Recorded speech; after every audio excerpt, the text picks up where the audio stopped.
pong buksan ang ating mga banal na kasulatan para sa pagbasa ng ating batayang teksto sa gabing ito na matatagpuan sa aklat ni Propeta Habakuk, Kabanata 3, talatang 17 hanggang 19 na ganito ang sinasabi. Bagamat di namumunga ang punong igos at hindi rin namumunga ang puno ng ubas, kung ang pamumunga ng uliboy mabalang at walang aanihin sa mga bukirin, kahit mamatay ang mga tupa sa kulungan at dumaan ang salot sa bakahan sa mga silungan. Mananalig pa rin ako kay Yahweh. Ako'y magagalak dahil sa Diyos ang aking kaligtasan. Ang Diyos na si Yahweh ay aking lakas. Tumatakbo akong similis ng usad at iniingatang ligtas kahit sa kabundukan. Tayo po ay pinagpala ng Panginoon sa pagkabasa at pagkarinig ng kanyang mga banal na salita. Tayo po ay sumandaling manalangin. Panginoon naming Diyos, sa gabing ito muli kami ay nagpapasalamat sa isang muling pagkakataon na ipinagkaloob mo sa amin na kami ay makapagtipon sa aming mga tahanan upang muli makapagsama-sama sa panalangin at ganun din makinig sa iyong mga salita ng buhay.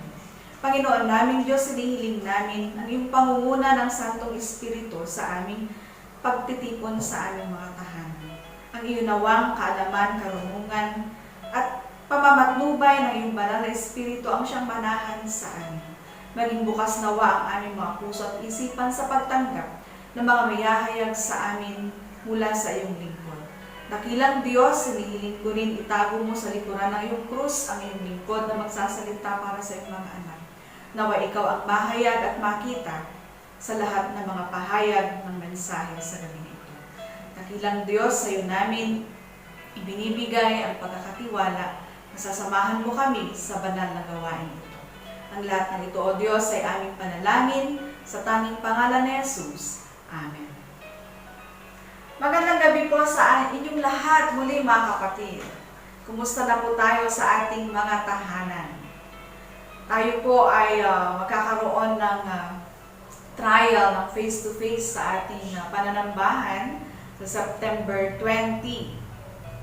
So, tingnan natin kung ano ang magiging progress ng ating face-to-face na pananambahan, bagamat marami tayong susundin ng mga protocols na ibinigay sa atin. Mga kapatid, sa gabi pong ito, ang mensahe ay aking pinamagatan na Rejoice, Trust, and Hope in the Midst of Trials. Napakaganda po ng mensahe pinapahayag ni Propeta Habakuk sa atin. Napili ko po ang talatang ito dahil ito ay nangungusap sa situation natin bilang mga Pilipino, bilang mga tao sa panahon po ng pandemya, coronavirus COVID-19. Paano nga ba tayo magiging magalak? Paano tayo magtitiwala at magkakaroon ng mas malalim pang pananampalataya sa kabila po ng krisis na ating nararanasan? Ang aklat po ng Habakuk ay hindi gaanong binabasa. Hindi rin po ito siguro gaanong popular sa ating lahat. Ang aklat po ni Habakuk ay patungkol sa pananampalataya. Binubuo po ito ng 3 chapters. Sa relasyon pagtingin o pagkilala natin sa Diyos, ang Diyos ay mabuti. Nakikinig at sumasagot sa mga panalangin natin. Ang Diyos ay malalapitan, tapat sa kanyang pangako, at ang Diyos ay makapangyarihan. Ngunit dumarating po sa ating buhay na mayroong mga pangyayaring hindi natin gusto o mga hindi kaaya-aya. Dumarating tayo sa punto na gusto nating magreklamo sa Diyos, tanungin siya, at madalas sinisisi natin siya sa mga di kanais-nais na pangyayari sa atin. Ano po ba mga pinakamahirap na nararanasan natin sa ating mga buhay? Ano po yung mga pangyayaring nakagugupo sa atin emotionally at psychological? Maaring dahil sa kamatayan ng mahal sa buhay, maaring dahil sa mga domestic violence, pananakit ng kapwa o pamilya, pagtatakwil ng mga magulang sa mga anak, pagtatakwil ng mga anak sa kanilang mga magulang, rejection sa family, relasyon pangkaibigan, pang-mag-asawa, BF or GF, sa workplace ng mga nagtatrabaho, sa eskwelahan, at iba pa.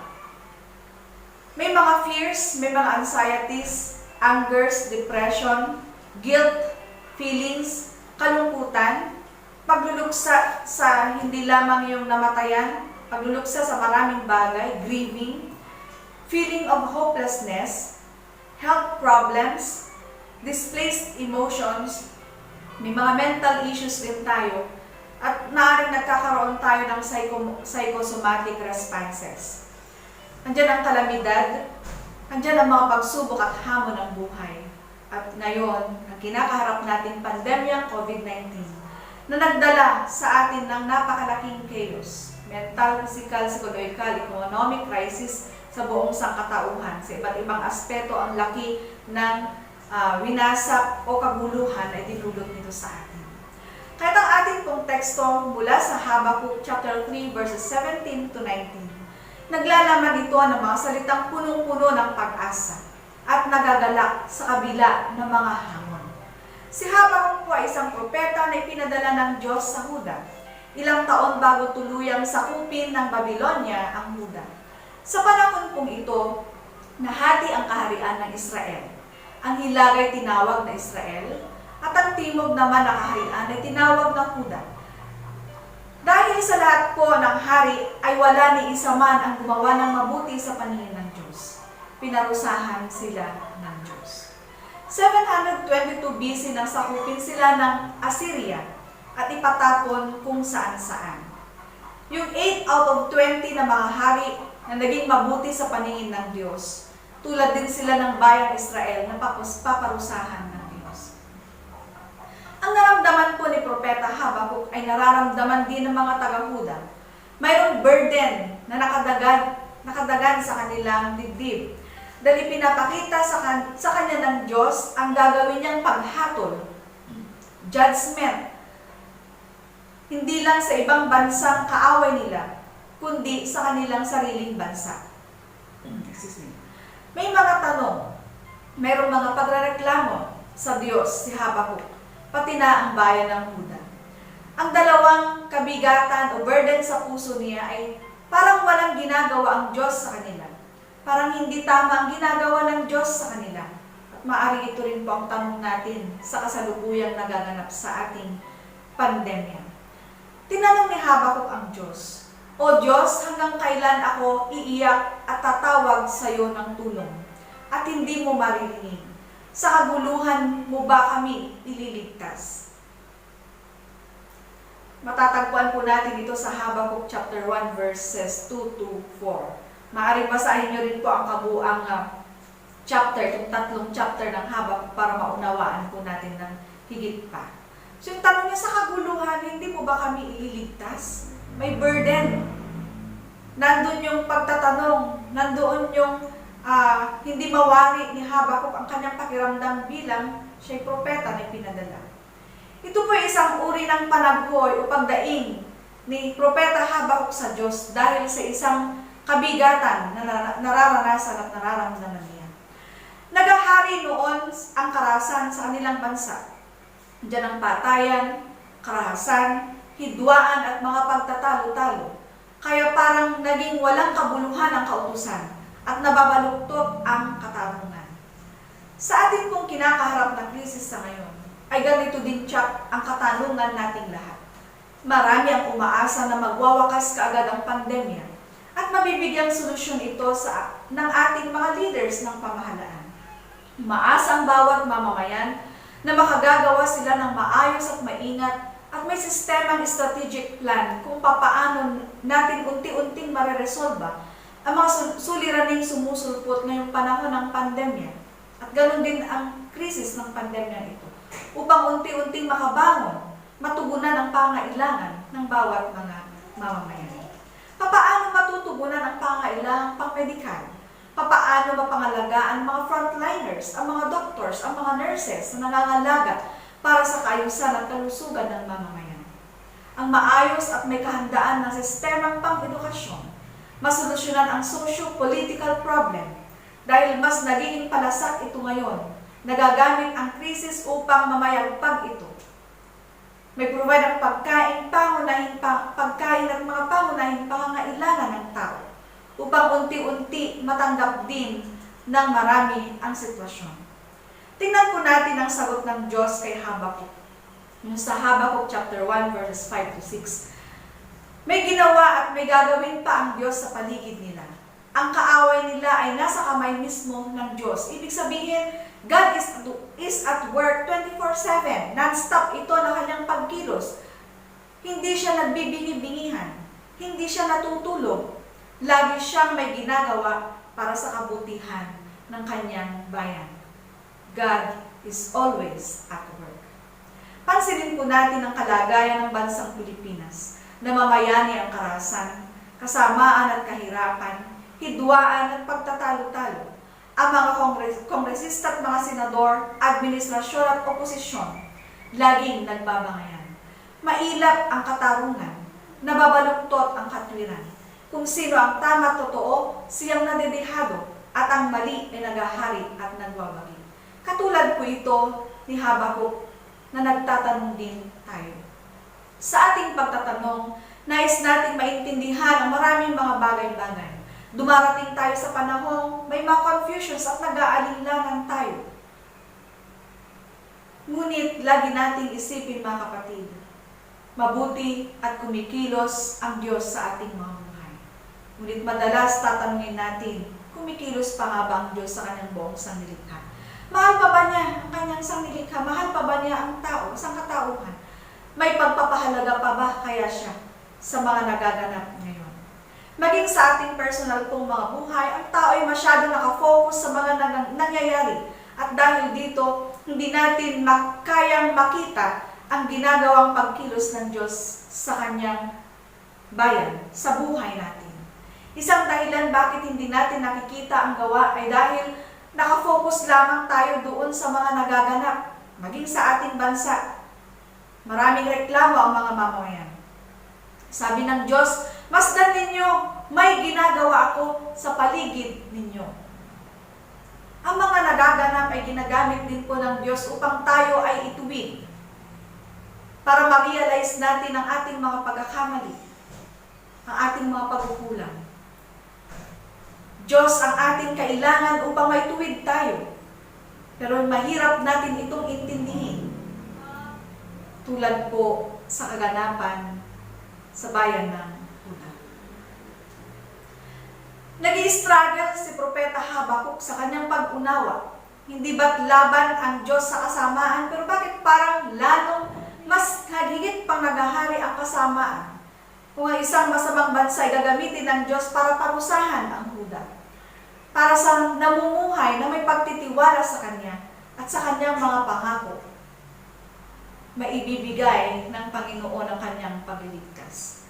Pinapakita ng Diyos ng intensyon niyang mangyari sa mga taong nagtitiwala sa Kanya ay magkakaroon ng tunay na buhay, na ang Diyos ang kailangang kapitan, lalapit. Yung pagliligtas ng Diyos ay laging yun ang kanilang goal. At para sa mga taong lunod na sa hamon ng buhay, iniaabot ng Diyos ang kanyang mga kamay upang tayo ay salipin.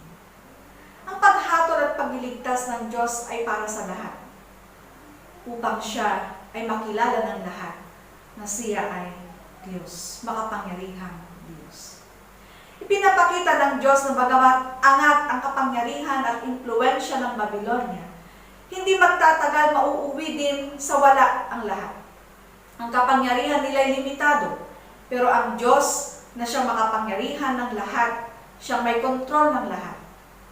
Palaging may ginagawa ang Diyos sa paligid natin. Hindi pa natin nakikita sa ngayon, ngunit may magandang plano ang Diyos sa kanyang bayan. Sa kanyang mga balakin, sa kabila po ng mga kaguluhan sa atin. Sa gitna po ng ating pagtatanong, naroon dapat ang ating pananahimik upang marinig natin ang tinig ng Diyos. Manalangin tayo, idulog natin ang lahat sa ating Panginoon. Noon pong nanahimik si Propeta Habakuk, doon lamang niya narinig ang sagot ng Diyos sa kanyang mga katanungan. natitiyak na mayroon pong katapusan ang kasamaan, ang karahasan, ang kahirapan, ang kawalang katarungan na nagaganap, ang korupsyon at ang pandemyang ating nararanasan. Kailangan lamang na tayo magtiwala na nalalaman ng Diyos ang kanyang ginagawa at kailangan din tayong mga tao ay maging kabahagi ng pagsasaayos ng lahat ng kaguluhan. Kailangan tayong maging matyaga sa pagkilos ng ating Panginoon. Maniwala tayong yung kanyang perfect na timing na ibibigay ay pinakamainam sa lahat. Tayo po'y maghintay na mayroong pag-asa kahit parang walang nangyayari walang nagaganap na solusyon. Magkaroon tayo ng ganap na pagtitiwala sa Diyos habang tayo naghihintay ng solusyon sa mga suliranin at kumikilos sa ating mga bahagi. Sa pagdaing po ni Propeta Habakuk, ito ang sabi sa kanya ng Diyos. Doon sa chapter 2, verse 3. Hihintayin niya ang oras ng paghatol at pagliligtas ng Diyos. Kasi yun lang yung pwede niyang gawin.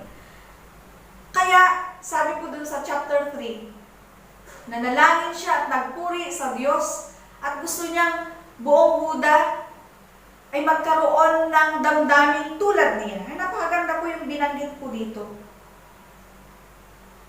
Mananalig pa rin ako kay Yahweh.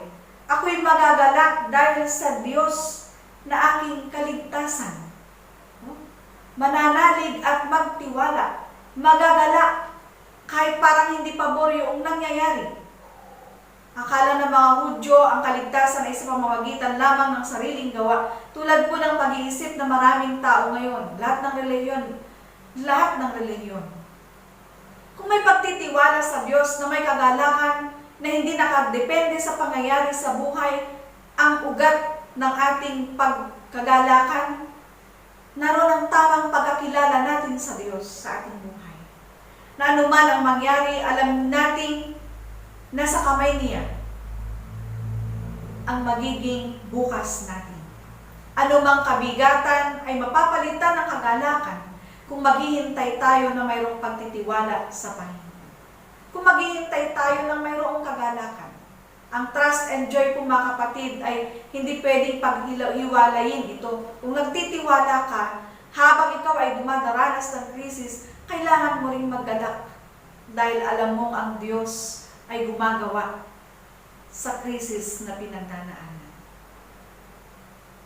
Sabi po ni Charles Stanley, worrying focuses our attention on our circumstances.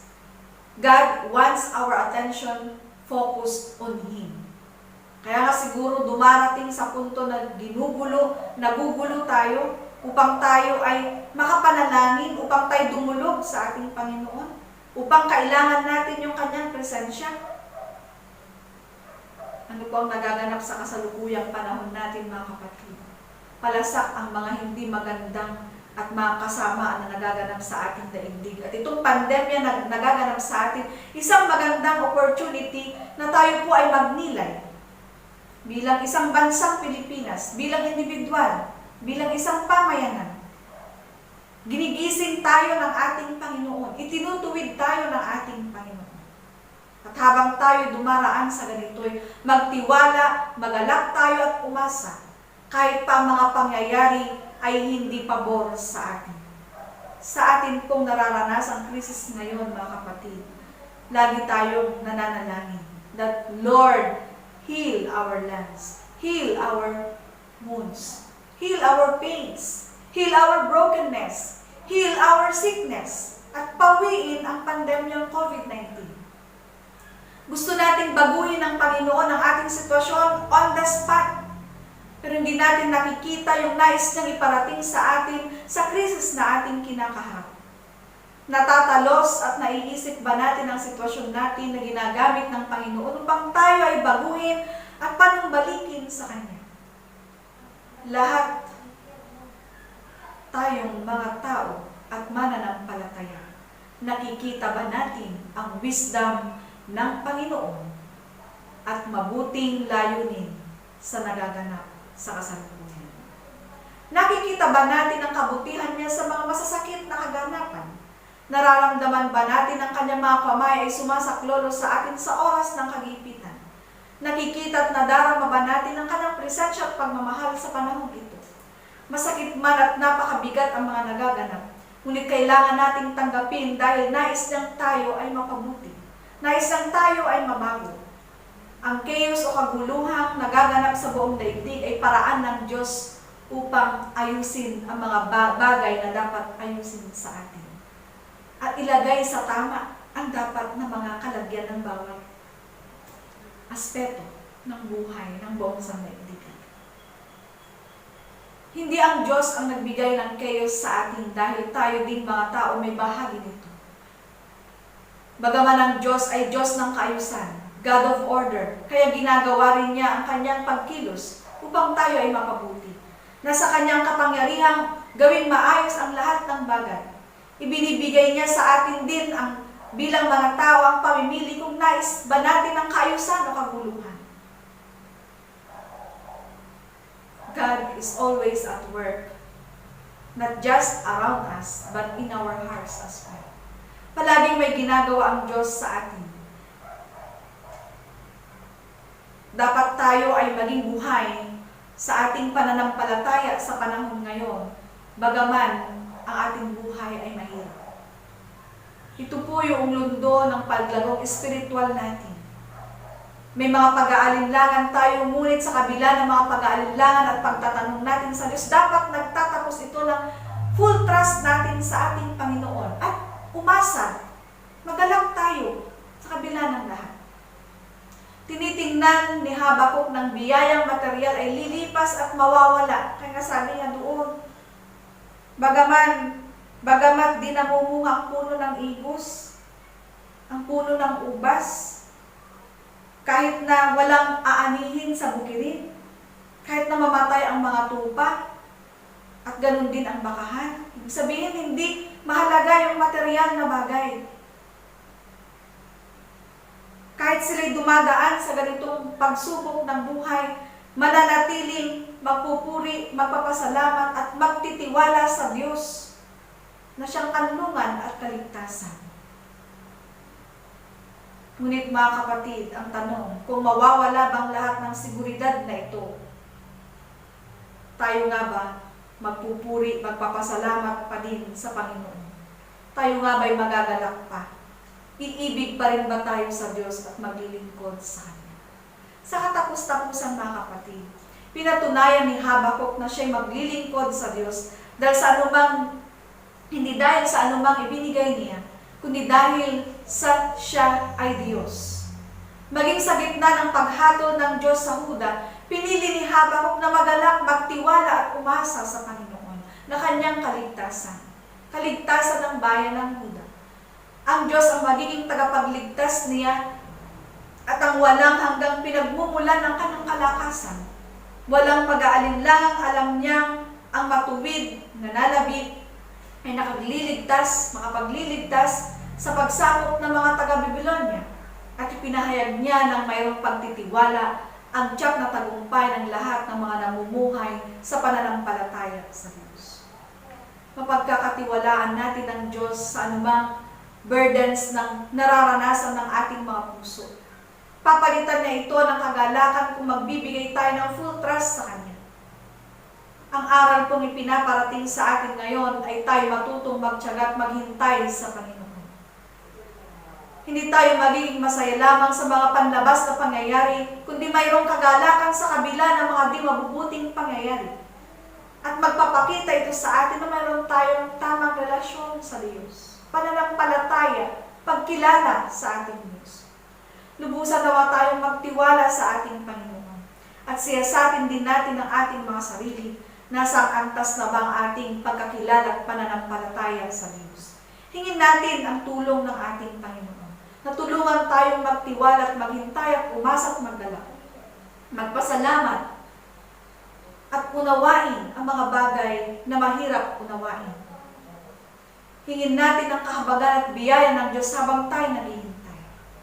At sa muling pakikipagtagpo sa Diyos, naway masumpungan po natin ang tunay na kaibigan natin at kaagapay. ang tunay na tagapagtuwid sa atin ng ating landasin.